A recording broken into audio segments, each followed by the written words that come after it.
दिशाओं के बारे में बताऊंगा, यानी कि डायरेक्शंस के बारे में बताऊंगा। अभी कुछ समय पहले की बात है कि मैंने विश्व के मानचित्र पे एक वीडियो बनाई थी और साथ ही साथ भारत के मानचित्र पे भी बनाई थी।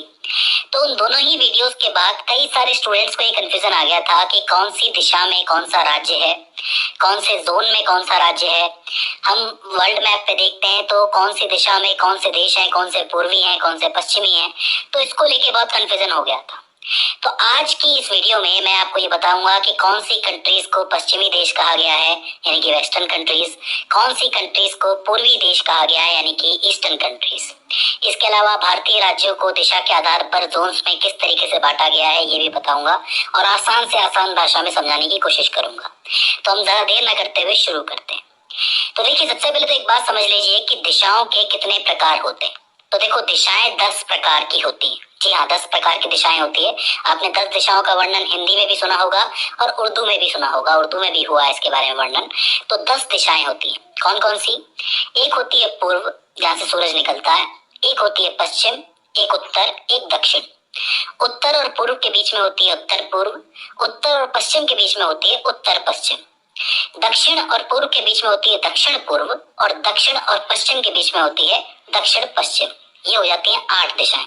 बाकी 10 कौन सी है? एक वो जो आपके सर के बिल्कुल ऊपर है, ठीक ऊपर है, उस डायरेक्शन को आप उर्दू कहते हो, यानी कि जीनत भी कहा जाता है इसको, उर्दू यानी कि ऊपर की तरफ। और एक डायरेक्शन होती है बिल्कुल नीचे की तरफ, आपके पैरों से बिल्कुल नीचे की तरफ जाती है, जिसको अदय या फिर नादिर या फिर पाताल के नाम से भी जाना जाता है। तो जीनत और नादिर को मिला के आपकी कितनी दिशाएं हो जाती हैं? टोटल 10 दिशाएं हो जाती हैं। अब आपको कंफ्यूजन नहीं होना चाहिए कि 10 दिशाओं की बात हो रही है तो कहाँ कहाँ की बात हो रही है। तो दिशाएं क्लियर हो गई। अब बात करते हैं हम भारत के नक्शे की। तो देखो, भारत का नक्शा इस तरीके से दिखता है और इस भारत के नक्शे में 6 प्रकार से जोन्स को डिवाइड किया गया है, 6 दिशाओं के आधार पे। सबसे ऊपर नॉर्थ है, यहाँ पे वेस्ट है, नीचे साउथ है, यहाँ ईस्ट है और ये वाला नॉर्थ ईस्ट है, यानी कि उत्तर पूर्व है। अब बचा कौन सा?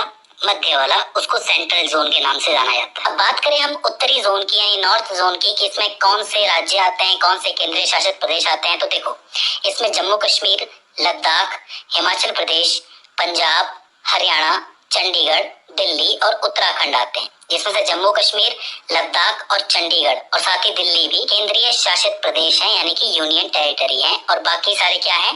राज्य हैं। तो याद रह जाएगा, जम्मू कश्मीर, लद्दाख, हिमाचल प्रदेश, पंजाब, हरियाणा, चंडीगढ़, दिल्ली, उत्तराखंड। इसके बाद आते हैं वेस्ट जोन के अंदर, यानी कि पश्चिमी जोन में। इसमें बड़े बड़े राज्य आते हैं जैसे कि राजस्थान, गुजरात, महाराष्ट्र, एक छोटा सा गोवा भी आता है, दादरा नगर हवेली और दमन दीव, ये दोनों मिलके एक केंद्रीय शासित प्रदेश बनाते हैं जो वेस्ट जोन का हिस्सा है। याद रह जाएगा, राजस्थान, गुजरात, महाराष्ट्र, गोवा, दादरा और नगर हवेली और दमन दीव। के बाद आता है आपका साउथ जोन। अब साउथ जोन में 5 राज्य हैं और 2 केंद्रीय शासित प्रदेश हैं। 5 राज्यों में केरला है, तमिलनाडु, कर्नाटक, आंध्र प्रदेश, तेलंगाना।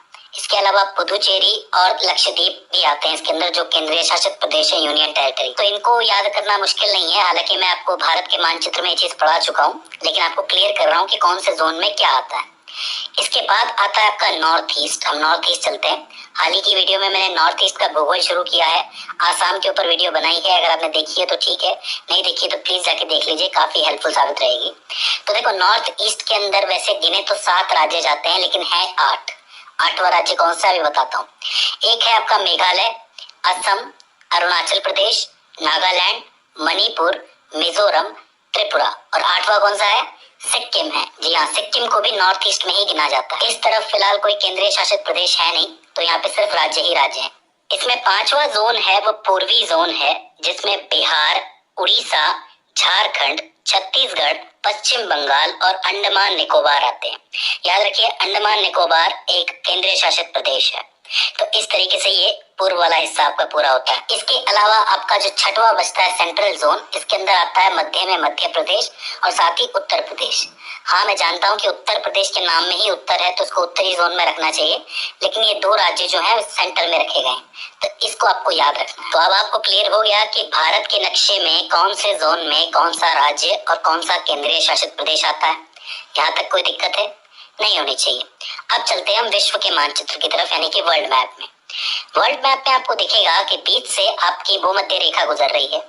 भूमध्य रेखा जब गुजरती है तो ये दो हिस्सों में तोड़ती है धरती को।